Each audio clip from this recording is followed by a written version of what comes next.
Bismillahirrahmanirrahim. Assalamu alaikum. Dear students, how are you? Hope you will be fine and learning many more things. Today we are going to discuss present indefinite or present simple tense. Let's glance at the meaning of indefinite, that is not precise, और unlimited that have no boundary, कि ऐसा काम जो हम लोग again and again करते हैं और करते ही रहते हैं। तो जैसा कि हम लोग वालिदैन की खिदमत करते हैं, स्कूल जाते हैं, फूलों को पसंद करते हैं, बागबानी करते हैं। There are many more things and such kind of sentences have no limitation. So सबसे पहले हम लोग एब्रीवेशंस को देखेंगे जो हम लोग यूटिलाइज करेंगे अपने इस पूरी वीडियो में।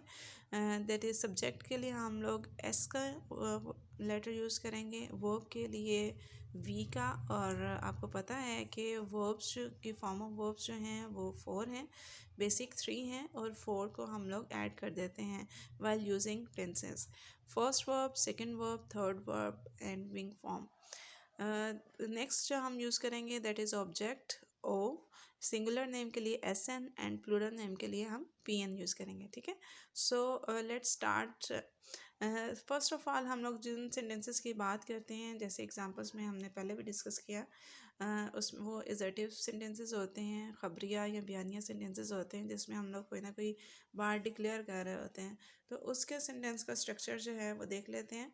सबसे पहले सब्जेक्ट होता है और उसमें उसके बाद फॉर्म ऑफ वर्ब आती है और फिर ऑब्जेक्ट होता है, एस वी ओ। ये बेसिक हमारा सेंटेंस स्ट्रक्चर होता है। ठीक है, तो प्रेजेंट इंडेफिनिट और प्रेजेंट सिंपल टेंस में हम लोग first form of verb use करते हैं। यहाँ पे वेरिएशन भी आप देख सकते हैं।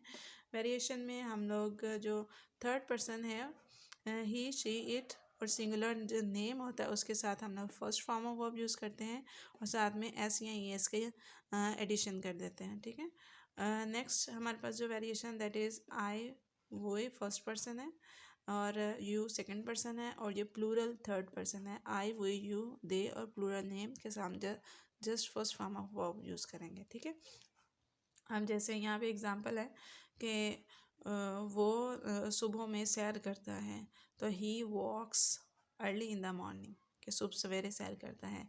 तो वॉक जो है फर्स्ट फॉर्म ऑफ वर्ब है। ही हमारा जो काम करने वाला है वो सब्जेक्ट है, वॉक फॉर्म ऑफ वर्ब है और इसके साथ हमने एस का एडिशन कर दिया है बिकॉज ऑफ दिस। ठीक है, early in the morning this is adverbial. Adverbial क्या होता है ये भी इंशाल्लाह हम लोग आगे देखेंगे। The flowers give sweet smell. The flower, अब यहाँ पे ये देखें this is plural. Okay, the flowers give, इसके साथ जो फॉर्म ऑफ वर्ब आई है that is just first form, not addition of S E S. Okay, the flowers give sweet smell.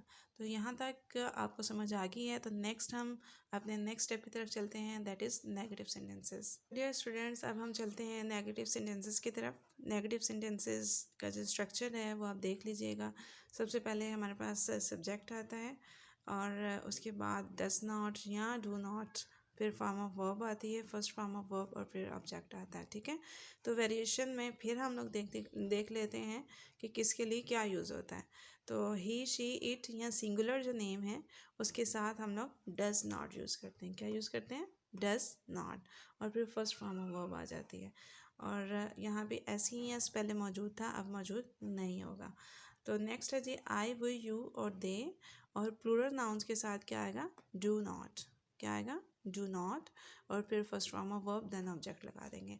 तो एग्जांपल्स को देख लेते हैं कि जैसे कि उर्दू में हम देखते हैं कि वो पौधों को पानी नहीं देती हैं, तो she does not water the plants. She does not water the plants. अगर आप थोड़ा सा गौर करें, थोड़ा सा फोकस करें, तो ये दोनों डू ही हैं। ठीक है, ये दोनों क्या हैं? डू हैं, बट एक के साथ ई एस लग गया है। और ई एस वाला किसके साथ यूज़ हो रहा है? जिसके साथ हम पहले ऐसे ही ई एस ही यूज़ कर रहे थे। ठीक है, और डू नॉट किसके साथ यूज़ हो रहा है? जिसके साथ हम ये ऐसे ही एस नहीं यूज़ कर रहे थे।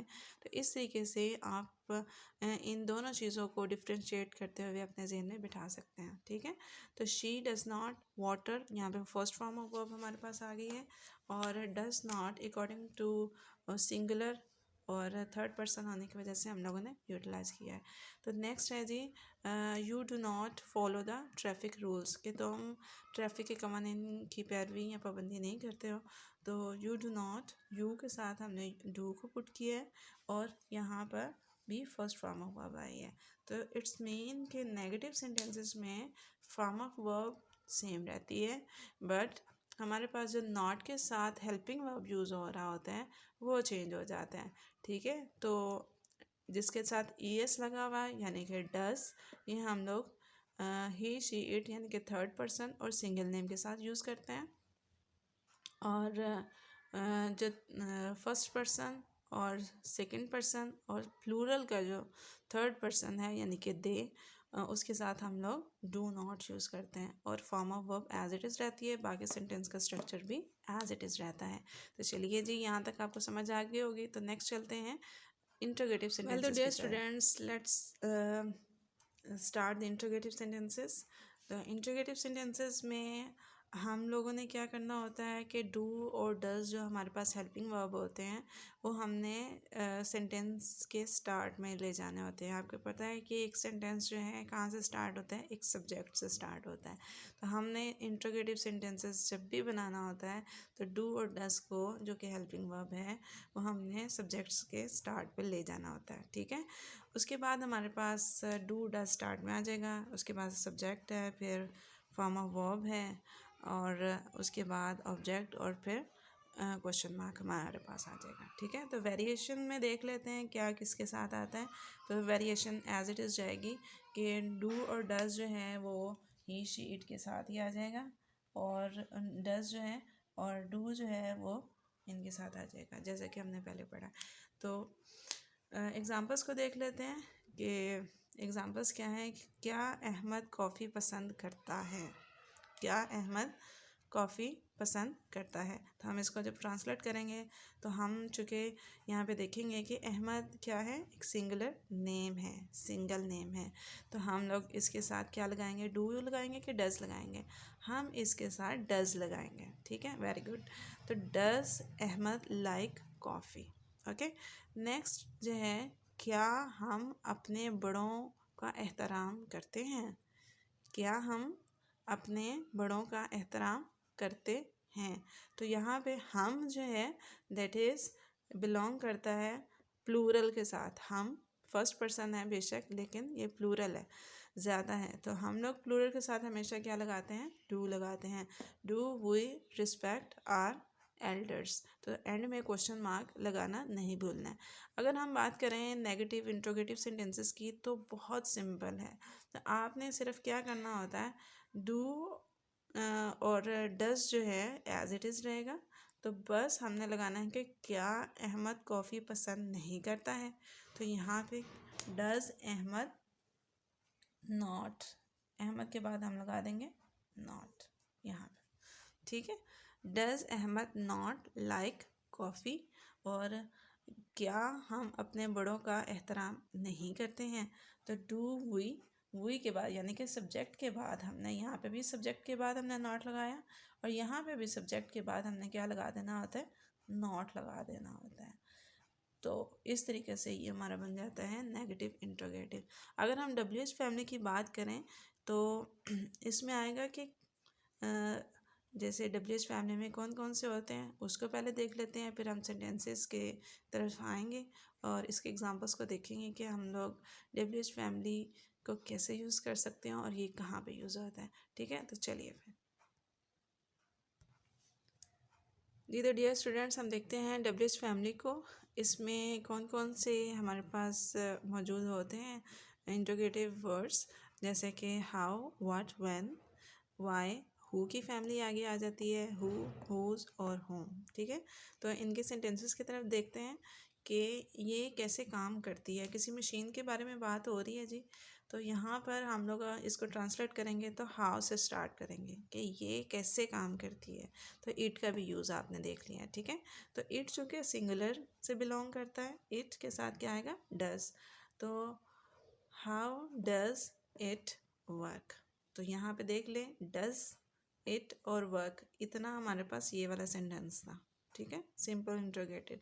तो ये WH फैमिली, ये एक्सिलरी इंट्रोगेटिव सेंटेंसेस कहलाते हैं। ठीक है, एक्सिलरी ये वर्ड्स हैं, एक्सिलरी सेंटेंसेस में से बोला जाता है, और ये इंट्रोगेटिव WH फैमिली के साथ बोला जाता है। ठीक है, तो इनको भी आप डिफ्रेंशिएट कर सकते हैं। तो हाउ डज इट वर्क, इसी तरीके से आगे चलते हैं। W वाली फैमिली में से कोई एक वर्ड हमने लिया कि तुम तुम गिलास को पेंट क्यों करते हो, तुम गिलास को पेंट क्यों करते हो, तो वाई डू यू पेंट गिलास। तो यहाँ पे WH वर्ड्स हमेशा स्टार्ट में आ जाता है, एक्सिलरी वर्ड से पहले। एक्सिलरी जितने वर्ब्स हैं इनसे पहले WH वर्ड आ जाएगा, फिर एक्सिलरी आ जाएगा, उसके बाद हमारा सब्जेक्ट आएगा, फिर वर्ब आएगा, और उसके बाद हमारे पास ऑब्जेक्ट आ जाएगा। ठीक है, तो इस तरीके से आप इन सारी चीज़ों को डिफ्रेंशिएट करते हुए अपनी प्रैक्टिकल लाइफ में यूटिलाइज़ कर सकते हैं। तो आई होप कि आपको ये बहुत ज़्यादा हेल्पफुल रही होगी प्रेजेंट इंडेफिनिट और सिंपल सेंटेंसेस के हवाले से। तो अगर आपने इसमें से कुछ सीखा है तो इस कार खैर को आगे भी शेयर करें, ताकि दूसरे भी ज़्यादा से ज़्यादा सीख सकें।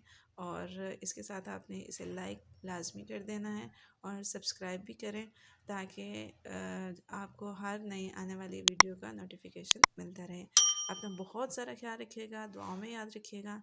अल्लाह निगहबान।